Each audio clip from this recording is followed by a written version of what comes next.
je vous retrouve aujourd'hui pour un nouveau bilan couture, c'est le numéro 8. Aujourd'hui, je vais vous parler de ce que j'ai cousu en février et en mars, surtout fin mars, voilà. J'ai eu l'occasion en février-mars de coudre 3 vêtements qui sont ici. Je vous avais présenté ces 3 tissus dans un haul cet hiver justement parce que c'était sur mes projets d'hiver, de fin d'hiver. Les voilà cousus. Et j'ai aussi eu l'occasion de coudre ces 2 petites bêtes et je vous en reparlerai en deuxième partie de vidéo. Alors, on commence tout de suite par la tenue que j'ai voulu me coudre. Parce que je l'ai vraiment pensée comme une tenue entière, en fait, avec les 3 éléments qui vont ensemble. Donc ça me tenait à cœur de les coudre vraiment les uns à la suite des autres, et limite en même temps, pour pouvoir vous les présenter en tant que tenue. Alors, en gros, je voulais me coudre une tenue d'intérieur, pyjama, cocooning, on appelle ça comme on veut. Mais voilà, une tenue pour rester à l'intérieur, donc une tenue confortable, clairement. Et je sais pas pourquoi, j'ai été inspirée par une photo, par un univers, on va dire. Je vous montre la photo juste ici. Voilà. Vous allez voir que on ne sait pas trop comment on est passé de cette photo à la tenue que je vais vous présenter. Bon. Alors, pour les personnes qui ne connaîtraient pas ce personnage, il s'agit de Bilbo Sacket dans Le Hobbit, donc la deuxième trilogie qui est sortie après Le Seigneur des Anneaux. Voilà. Et donc, je suis partie de cet univers Hobbit, des couleurs qui, pour moi en tout cas, sont très automnales, des bordeaux, des verts, des marrons, voilà, des couleurs assez chaudes. Et donc, ça m'a donné envie de me coudre une tenue d'intérieur en 3 parties. Je vous montre ça tout de suite. Pour commencer, j'ai cousu ce poncho cap. Alors comme ça, évidemment, on voit juste un grand carré, hein, voilà, c'est tout ce qu'on voit. Je vous montrerai bien évidemment toute la tenue portée juste après vous avoir présenté les 3 vêtements qui la composent. Donc, déjà, ce poncho, j'ai toujours tendance à vouloir dire cap, ce poncho, c'est un modèle tout simple de Vini DIY, qui est d'ailleurs, si je me souviens bien, un modèle qui est gratuit, disponible sur Makerist. Donc c'est là que je l'avais trouvé il y a longtemps. Et donc j'avais téléchargé ce patron, tout simple. Pourquoi? Parce qu'en fait, on vous fait découper un très grand rectangle. Pour vous dire, le rectangle fait 2 fois ça, puisque là, il est plié en 2. Voilà. Donc on découpe un très très grand rectangle. Je sais plus combien il faisait, c'était plus d'1 mètre. Je me souviens plus exactement, mais alors avec ma petite table de découpe qui fait 1 mètre de longueur sur 60 ou 70 cm de large, c'était un peu compliqué. Parce que j'ai pas énormément de place pour aussi découper par terre, donc voilà, c'était pas très pratique, mais j'ai réussi quand même. J'ai choisi 2 tissus. Pour l'intérieur ou l'extérieur parce qu'il est réversible, mais dans mon cas pour l'instant il s'agit de l'intérieur. Ces 2 tissus de chez Mondial Tissu, donc il y a une polaire Alp Fleece de couleur bordeaux. Si jamais elles existent encore sur le site, je vous mettrai les liens en description. Et donc cette jolie polaire Alp Fleece, alors comme je vous le disais dans la vidéo haul, au départ je pensais que c'était de la polaire classique en quelque sorte. Finalement c'est tout doux et c'est pas plus mal, je trouve ça encore plus sympa. C'est tellement doux, tellement agréable à porter je trouve, et chaud en plus. Donc voilà, c'est exactement ce que je recherchais pour cette tenue. Et à l'intérieur c'est tout simplement une cretonne de couleur gris anthracite unie. Voilà, j'ai un peu hésité à prendre quelque chose avec des motifs. Mais finalement, j'ai voulu rester sur quelque chose de très sobre. Ensuite, j'ai posé des pressions couleur dorée et voilà, c'est tout ce dont j'avais besoin pour faire cette jolie, alors j'allais encore dire cape, c'est plutôt un poncho. Monsieur, oh, il part avec votre poncho! Et donc, vous la verrez porter après, ce sera plus parlant. Mais en gros, on met la tête ici et ensuite, voilà, ça c'est la pointe du bas. Et pour ce qui est de la confection, alors, c'était facile d'un point de vue technique, on va dire, hein, parce qu'en fait, comme vous le voyez, on laisse un trou ici, on ferme avec des pressions, mais sinon, de base, c'est juste un immense rectangle qu'on va coudre comment dire, qu'on va coudre envers contre envers, on le retourne, on refait une surpiqûre tout autour et c'est terminé, là, pour la couture. Ce qui était dur, et pas très marrant, je dois le dire, c'était que c'est une très très grande longueur et franchement, c'est pas marrant de coudre comme ça. Ça avance petit à petit et ça dure longtemps en fait. Et donc c'est un peu rébarbatif à faire. Voilà, clairement, de coudre juste des très grandes longueurs comme ça toute droite. C'est pas ce qu'il y a de plus fun, je trouve. mais je suis quand même contente du résultat. Et ce qui était un peu dur aussi, c'était que la polaire, vous savez, avançait pas forcément... comment dire, en gros, ça se déformait un peu pendant qu'on le passe sur la machine à coudre et ça fait que malgré les épingles, ça reste pas bien en place en fait sous la machine. Voilà, je sais pas si les explications sont claires, mais ce qui fait qu'en fait, parfois on se retrouve avec un petit peu plus de tissu à la fin, ça bouge un peu, voilà, mais ça se fait quand même, hein. Maintenant, passons à des choses un petit peu plus sympas à coudre, selon moi. Voilà le haut que j'ai cousu pour aller avec.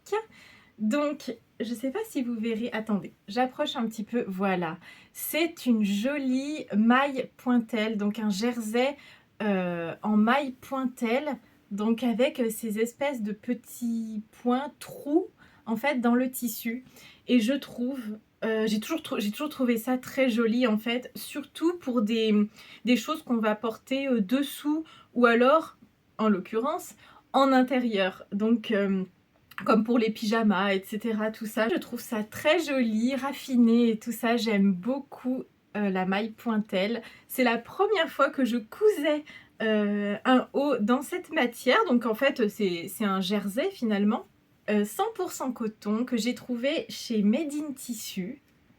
Voilà. Et donc, j'ai fait ce joli haut qui est le modèle Madame Nikki de chez Studio Schnittreif. Vous savez que j'ai beaucoup de patrons de cette marque-ci dans ma patron tech makeriste. Donc petit à petit, je couds les patrons que j'ai de chez Studio Schnittreif. J'ai un peu hésité à faire ce modèle-ci parce que il a un détail. Je ne savais pas trop si ça allait être très adapté à une tenue d'intérieur en termes de confort, si ça allait pas tomber, etc. Parce que sur ce modèle Madame Nikki, ça c'est le dos. Donc encore une fois, vous le verrez porter. Et donc le dos est très échancré comme ça.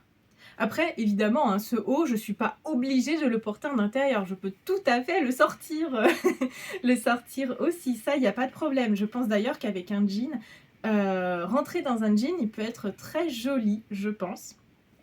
Mais donc, j'ai choisi ce haut et donc l'avant est comme ceci. Donc assez large. Et le dos est joliment échancré comme ça à l'arrière.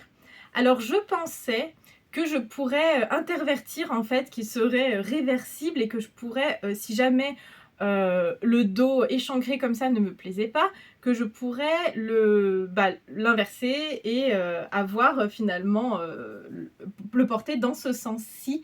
Alors en fait non, parce que ça marche pas bien avec les épaules, la coupe est pas faite pour ça en fait et du coup ça ne fonctionne pas quand on le porte dans l'autre sens. Donc je le porterai vraiment dans le sens prévu à la base. Donc celui-ci, je l'ai cousu en taille XS, c'est la plus petite taille et ce qui est bien, c'est que vu que j'ai l'habitude de coudre maintenant des vêtements, en tout cas des hauts de chez Studio Schnittreif, je choisis toujours le XS parce que j'ai un petit buste. Et là, je réfléchis même plus en fait sur cette marque de patron. Directement, je couds le XS et ça me va très bien comme ça. Alors, j'ai quelque chose à reprocher à ce patron. D'habitude, ça n'est pas le cas, mais j'ai trouvé deux choses. J'ai trouvé que parfois, ça manquait d'explication. Alors, heureusement que j'en suis pas à mon premier haut en jersey, parce que sinon, je trouve qu'il y a des... Bah, par exemple, parfois, on nous dit pas qu'il faut coudre endroit contre endroit. Alors, c'est quelque chose qui peut paraître évident quand on a l'habitude, mais étant donné que c'est un modèle qui est marqué adapté aux débutants en couture, je ne suis pas d'accord parce qu'il manque des explications. Et je peux comprendre, hein, quand on fait des patrons, on a tellement l'habitude qu'on peut avoir du mal à se remettre à la place en fait de quelqu'un qui commence la couture. Donc un peu déçue de ce côté-là, ce qui n'est pas le cas d'habitude chez Studio Schnittreif, mais voilà. Et j'ai beaucoup hésité d'ailleurs, c'était pour la couture du haut, parce que j'arrivais pas à voir à la base sur les photos. Pourtant, il y a des photos qui sont très pratiques à suivre, mais je n'arrivais pas à voir s'il fallait positionner la bande ouverte, pliée en deux. J'arrivais pas à comprendre en fait ce qu'il fallait faire. Et finalement, en relisant 12 fois les explications et en zoomant sur la photo, j'ai fini par comprendre ce qu'il fallait faire, mais c'est vrai que ça n'était pas très simple, selon moi. Donc, pour ce haut, mais sinon, le patron est top. Je pense juste une chose, c'est que la maille pointelle n'était pas forcément le meilleur choix pour ce patron-ci. Après ça, c'est moi qui ai fait une sorte de petite erreur de ce côté-là, parce que je trouve qu'à l'arrière, ça ne tombe pas très bien. J'ai l'impression que la maille est presque... Je saurais même pas dire si la matière est trop lourde ou trop légère pour ce haut. J'avais l'impression sur les photos du patron qu'ils utilisaient un jersey très très fin. Donc je ne sais pas, mais en tout cas, je suis quand même contente de moi. Voilà. Là, je ne l'ai pas encore repassé, alors ça donne on dirait que c'est fait exprès, que j'ai fait des sortes de vagues en bas comme ça. Mais en fait, pour l'instant, j'ai laissé parce que je trouve ça joli. Bon. Et j'ai tout cousu à la machine au point zigzag. Voilà, même les ourlets. Voilà, tout au point zigzag. Ah oui, parce que je fais une petite parenthèse. Je pose le haut. Je fais une petite parenthèse. Il s'est quand même passé quelque chose au mois de mars, un événement pour moi. J'ai acheté une nouvelle machine à coudre. Je suis trop contente. Jusqu'à maintenant, j'avais ce modèle-ci. Donc, c'est une Sagère Simple 3323. Et je l'avais pris parce qu'elle me paraissait simple, comme son nom l'indique. C'est une machine vraiment de base, mécanique. Voilà, vraiment le modèle de base, c'est super pour débuter, je trouve. Elle est très facile à prendre en main, voilà. Mais au bout d'un moment, elle marche encore, hein. D'ailleurs, voilà, ça fait 6 ans que je l'utilise et elle marche encore, donc je suis très contente de cette machine. J'ai donc investi, je la regarde parce qu'elle est là, je vous la montrerai. J'ai investi dans une Pfaff Ambition 620. Ça faisait quelque temps que je voyais ce modèle passer de temps en temps, voilà, par-ci par-là. Et je me suis dit, le jour où je change de machine, je rêverais de me prendre celle-ci. Et c'est ce que j'ai fait. Je suis vraiment contente d'avoir fait ce choix-là. Vraiment, je ne regrette pas du tout. Et donc, c'est avec cette machine que j'ai cousu donc ce haut qui est donc officiellement... Alors, il y a eu la cape, mais c'est pas vraiment un vêtement, vous voyez, vu que c'était un grand rectangle. Mais pour moi, ça c'est officiellement le premier vêtement que j'ai cousu avec ma nouvelle machine. Et je suis trop contente. Voilà. Parenthèse sur la machine fermée. Repassons à nos vêtements. Donc, encore quelque chose que j'ai cousu à la fin du mois de mars parce que j'ai quasiment pas cousu pour moi en février et jusqu'à la mi-mars en gros. J'ai cousu le legging papaye de chez Clafoutis. Voilà. C'était la première fois que je testais cette marque et je suis très contente vraiment.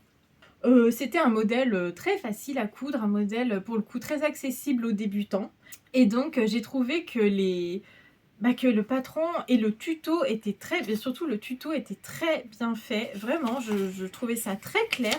Là où il fallait coudre, où il fallait s'arrêter, comment il fallait positionner tout ça. Franchement, nickel. C'est un modèle, oui, qui est vraiment facile et rapide à faire. Je crois que j'ai tout fait en 2h30, quelque chose comme ça. Donc c'est un legging qui est dit donc très confortable, même pendant la grossesse. Moi je cherchais surtout le côté très confortable justement. Je me suis dit, si c'est adapté à la grossesse, forcément c'est du confort, c'est des choses qui ne servent pas.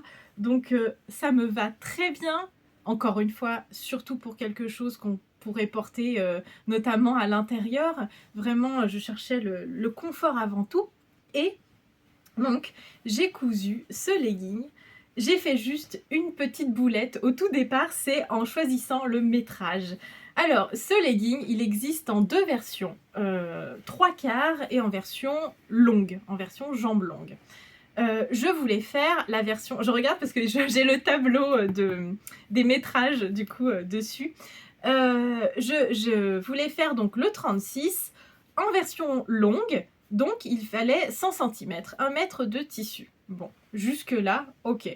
Donc j'ai regardé ça dans la case, je me suis dit c'est parti, je prends 110 cm, 120 pour compter éventuellement le rétrécissement du tissu au lavage. Voilà. Sauf que ce que je n'avais pas vu, c'est que juste en dessous, il y a le métrage pour la partie ceinture, la partie qui est au niveau du ventre. Et là, il fallait rajouter 60 cm. Donc en fait, c'était pas de 1 mètre dont j'avais besoin.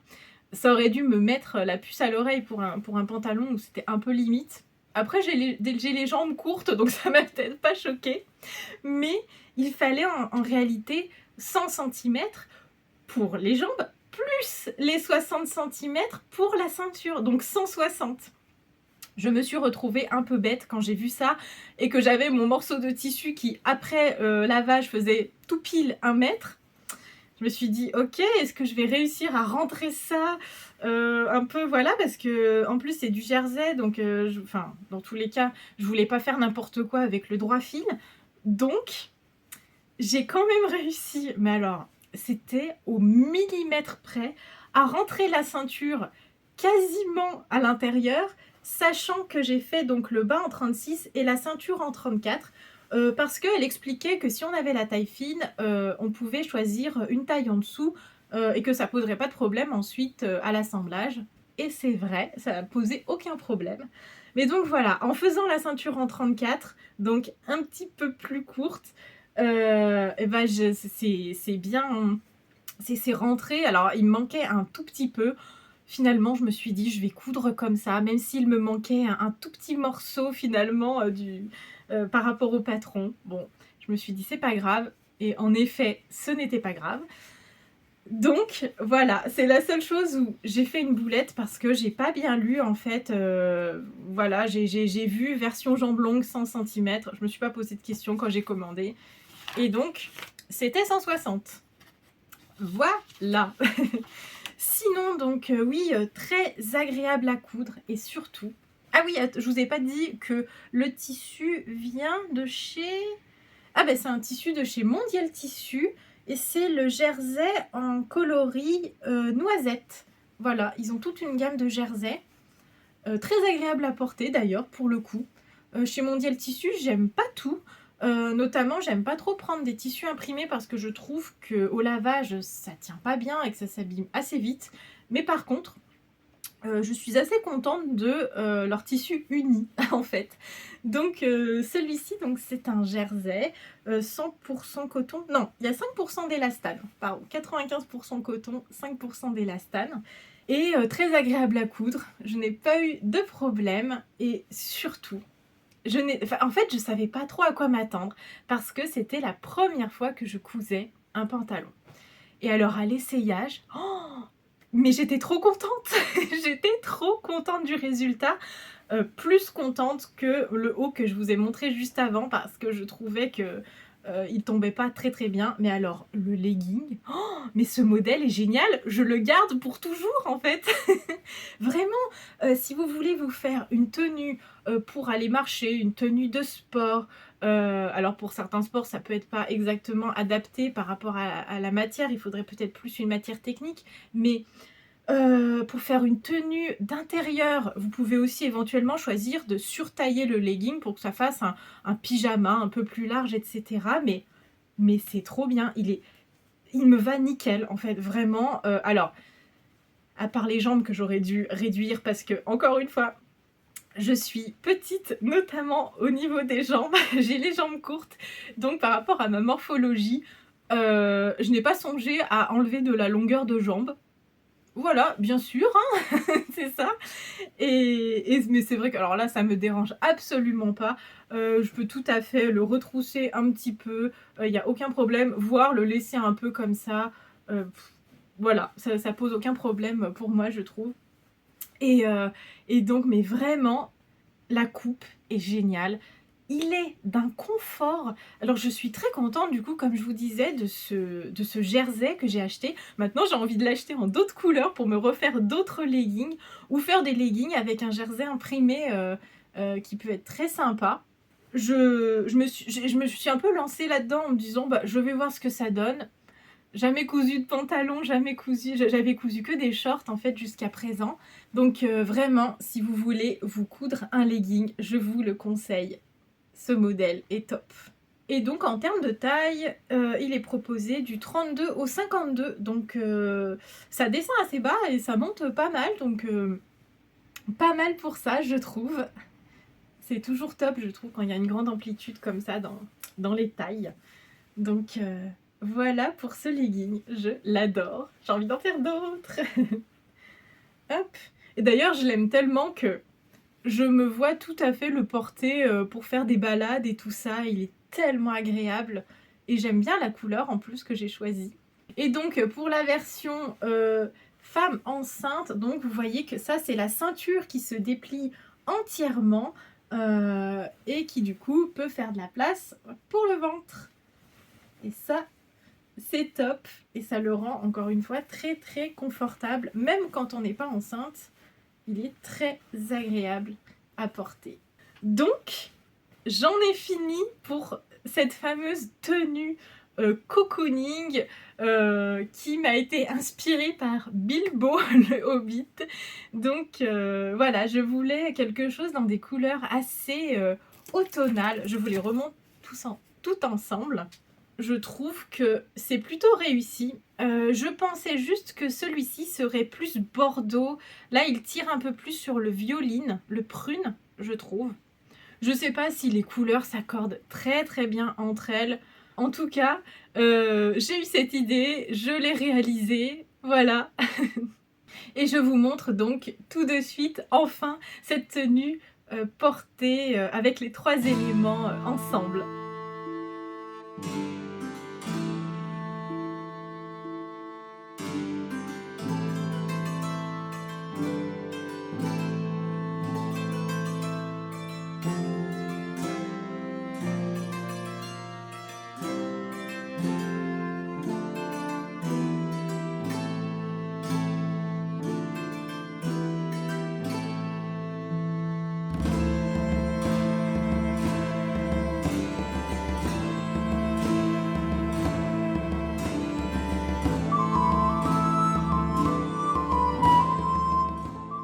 Donc, deuxième partie de cette vidéo, je vous ai montré la partie vêtements. Maintenant, on va parler de ces 2 petites choses juste ici. Alors, je vais commencer par hop, ce feu de camp, donc avec le bâton et le chamallow. Je l'avais dans ma patron tech de Makerist depuis très longtemps. C'est un des premiers patrons que j'ai acheté sur Makerist. Et donc, j'avais ce petit feu de camp de chez Atelier Caroline. Elle fait en fait que des poupées, des peluches en quelque sorte, mais en tissu, on s'entend. quand on le retourne, il est comme ça. Comme à chaque fois que je couds des petits personnages, je me suis beaucoup amusée. Même si il y a eu 2 parties un petit peu difficiles, c'est de rembourrer ce bâton. Si vous avez déjà rembourré des choses comme ça, toutes fines, vous savez que c'est pas très drôle parce que, bah ouais, oui, ça m'a fait mal aux mains en fait de pousser la ouate comme ça. Attendez. Tchac, voilà, regardez ça. C'était vraiment tout fin à rembourrer et c'était pas drôle, c'était long, mais en tout cas, ça rend très bien, je trouve, donc ça, je suis contente. Hop, ensuite, le chamallow.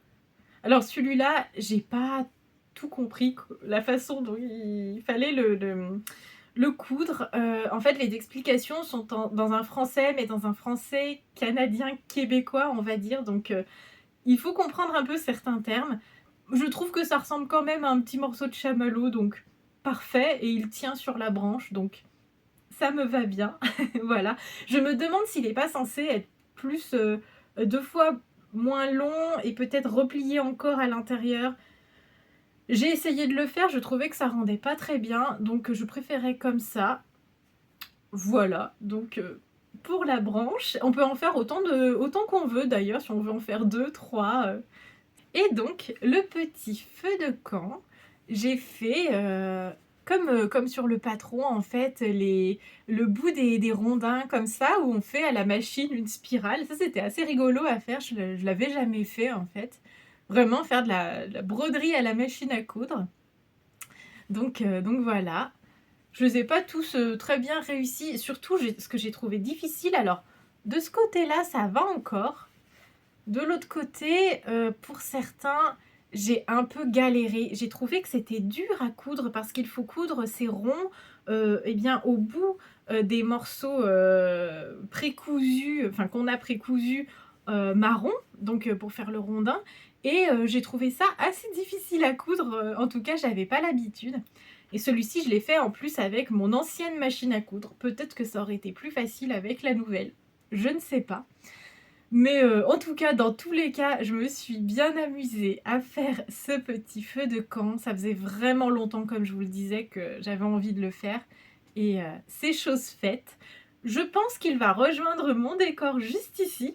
À force, il commence à y avoir du monde hein, là-bas derrière. Hop, et j'ai fait ensuite, comme préconisé, les yeux et la bouche. La bouche, je crois qu'on pouvait la broder. Moi, j'ai tout fait à la peinture acrylique. Et j'ai juste pas fait les petites joues roses. J'avoue que j'avais pas trop envie. Peut-être que si ça me prend un jour, je les ferai. Je ne sais pas. Mais pour l'instant, voilà à quoi il ressemble. Avec le chamallow pour le faire griller. Voilà, il est trop mignon quand même. Hein. Je sais même pas dans quel sens je vais le mettre parce que je crois que je préfère ce côté et en même temps je le trouve un peu vide. Je sais pas. Mais bon, en tout cas, très sympa à coudre. Toujours très amusant de faire des personnages, je trouve. Hop. Et enfin, alors, celui-ci, qu'est-ce que je le trouve mignon. Oh là là. Je vous en avais déjà parlé dans d'autres vidéos. C'était un de mes projets pour Pâques. Et vous voyez, c'est Pâques d'ailleurs, aujourd'hui. Et j'ai fait ce petit lapin de chez Tilda, qui est trop mignon, quoi. Oh là là, qu'est-ce que je le trouve chou. Il est trop... J'adore. Et ben, c'est la première fois que que je fais un personnage qui est aussi petit. Et je dois dire que je préfère. En fait, je me rends compte que je trouve ça trop adorable.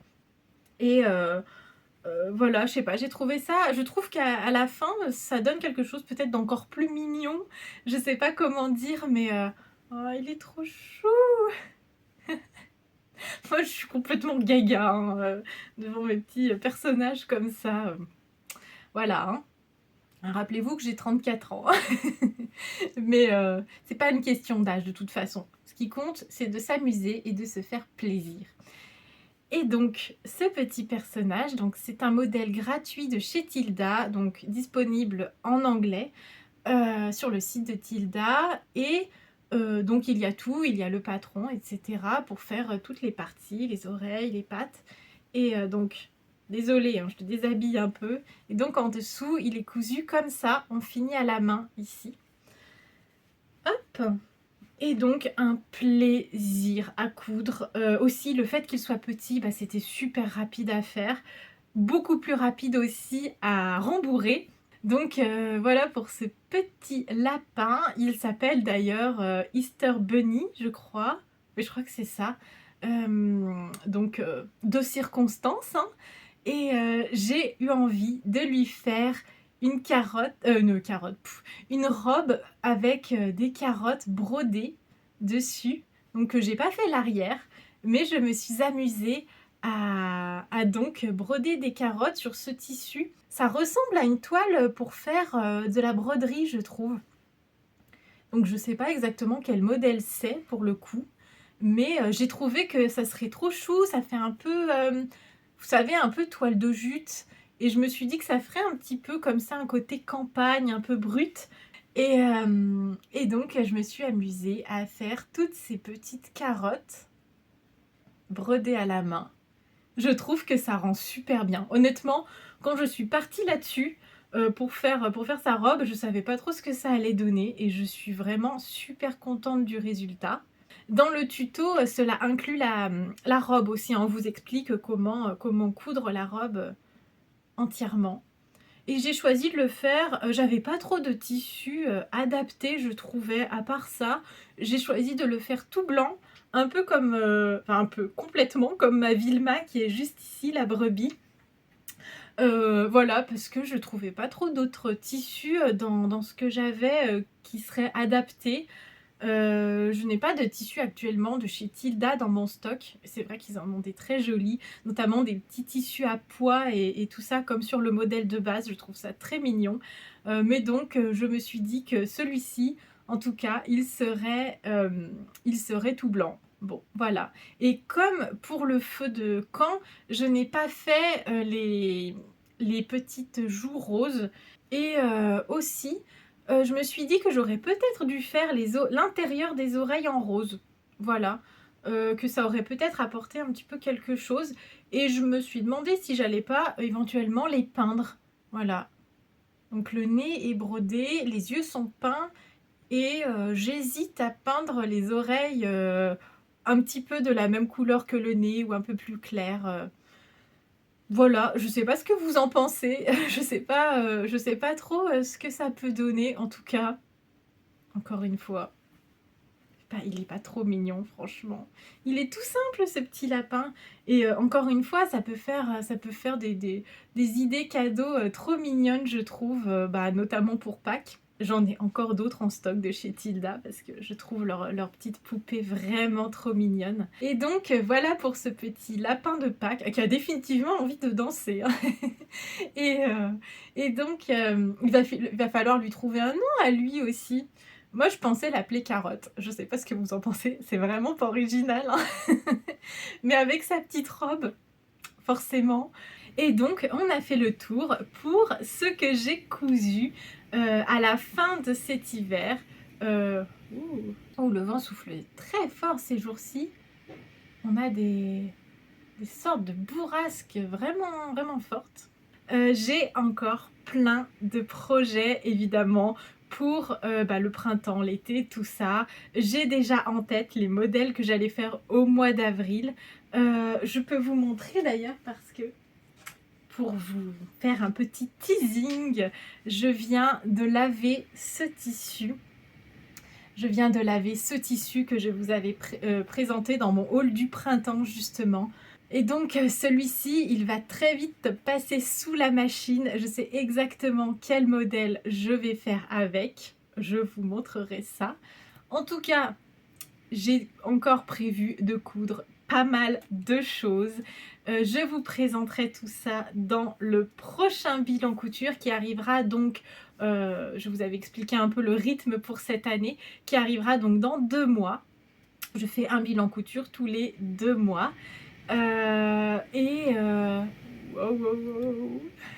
J'espère que vous allez très bien, que vous avez du temps pour créer, pour coudre, broder, en ce début de printemps 2024 et je vous dis à très bientôt dans une prochaine vidéo.